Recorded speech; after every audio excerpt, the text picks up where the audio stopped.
Finally এই ভিডিওটা post করছি। অনেক দিন ধরে ভেবে রাখা, অনেক দিন ধরে প্ল্যানিং করা, লাস্টলি সাকসেসফুল হয়েছিল।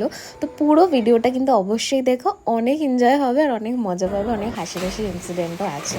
দিনটি ছিল 25শে জুলাই। সকালবেলা উঠেই ফটাফট জামা কাপড় গুছিয়ে নিলাম, কিন্তু বৃষ্টির ওয়েদারটা দেখে একটু মনটা খারাপ হয়ে গেছিলো।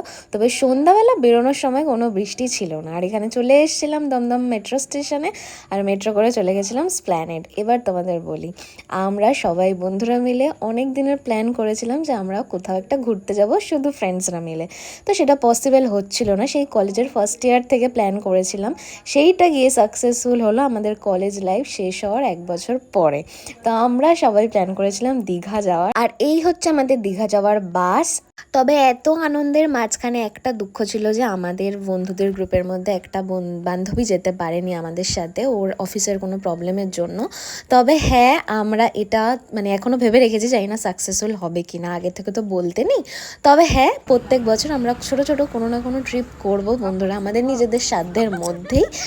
আর এই যে নেমে গেছিলাম বাস থেকে, আমরা পৌঁছে গেছিলাম প্রায় দীঘায় ওই সকাল 5:30 নাগাদ। আমাদের রাতের 12:30টার বাস যেহেতু ছিল, আমরা ভোরবেলায় পৌঁছে গেছিলাম। আর ভোরবেলা পৌঁছে এখান থেকেই শুরু হয়ে গেছিলো হই হুল্লোড় করা। এই ছিল আমাদের হোটেল। এবার 10টা দিয়ে চেকিং, কিন্তু আমরা তো পৌঁছে গেছি 5:30টায়। কিন্তু তাতে কি, আমাদের গ্রুপটা গেছে ঠিক কোনো না কোনো উপায় হোটেলটা নিয়ে ছাড়বে। প্রথমে বললো যে ব্যাগটা রাখবো, এরকম একটা রুম দিন। তারপর আমরা 10টার সময় চেকিং করবো। এবার কাকুগুলো আমাদের এই মায়া মমতা মুখ দেখে বললো, না তোমরা এখনই নিয়ে নাও রুম, কোনো প্রবলেম নেই। আমরা হোটেলটা আগে দিয়েই বুক করে এসেছিলাম, আর বাদ বাকি যে ব্যালেন্সটা ছিল সেটা সকালবেলায় দিয়ে দিচ্ছিল। সব ঝামেলা মিটিয়ে ফাইনালি আমরা রুমে এন্ট্রি করে নিলাম। আর এই ছিল আমাদের রুম। আমরা 2টো রুম নিয়েছিলাম, একটা মেয়েদের রুম আর একটা ছেলেদের রুম। এখানে দেখো সকালেই নাচানাচি শুরু। এনার্জি লেভেলটা ভাবতে পারছো আমাদের কতটা? এখনও তো অনেক কিছু বাকি আছে, প্লিজ পুরো ভিডিওটা দেখো। সকালবেলা নাচানাচি করে ঘুমিয়ে পড়েছিলাম, আর সোজা উঠেছিলাম দুপুরবেলা উঠেই লাঞ্চ করে নিয়ে বেরিয়ে পড়েছিলাম আমরা দীঘার সমুদ্র সৈকতে। কিন্তু অনেক জোয়ার থাকায় ফার্স্ট দিন আমাদের স্নান করতে দেয়নি। তবে মন খারাপ ছিল না, একটুখানি ঘোরাঘুরির পর হোটেলেই চলে এসেছিলাম, কারণ সুইমিং পুল ছিল। আর এখানে আমাদের কে দেখে, আমরা তো সুইমিং পুল পেলে একদম আদি খেলার মতো করতে থাকি। তারপর সন্ধ্যাবেলা সবাই মিলে চলে গেছিলাম জগন্নাথ দেবের মন্দির দর্শন করতে।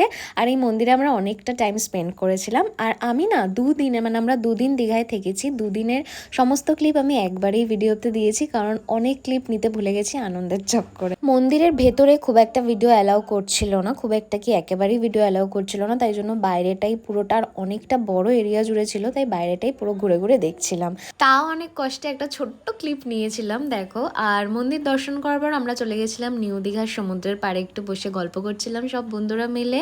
তারপর অনেকক্ষণ টাইম স্পেন্ড করার পর আমরা চলে গেছিলাম হোটেলে। পরের দিন আমরা সকাল সকাল মোহনায় যাওয়ার জন্য রেডি হয়েছিলাম, কিন্তু বাপির এসেছে উদুম জ্বর। এখানে শুভ কি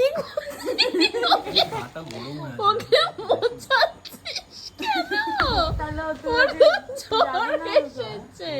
তারপর ওকে ওষুধ খাইয়ে নিয়ে আমরা সবাই মিলে চলে আসলাম মোহনাতে। আর মোহনাতে এসে মনটা এতটা ভালো হয়ে গেল, এত সুন্দর ভিউ, আর অনেকটা ফাঁকা ফাঁকা ছিল, তাই অনেক ভালো ভালো ফটো ভিডিও ক্লিক করতে পেরেছি। আমি অলরেডি ফেসবুকে পোস্ট করে ফেলেছি।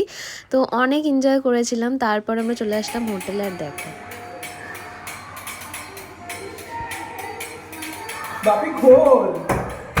খোলা ছিল, তা সত্ত্বেও আমাদের ফাজলামোটটা একবার দেখেছো কত লেভেলের।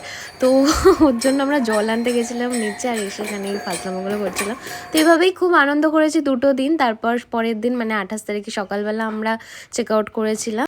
সেদিন অনেকটা মনটা খারাপ ছিল, সবাই এই 2 দিন ধরে থাকলাম আর এখন চলে যেতে হচ্ছে বাড়ি। তবে কোনো ব্যাপার না, আবার নেক্সট ট্রিপ প্ল্যান করা হবে। তো আজকের জন্য টাটা।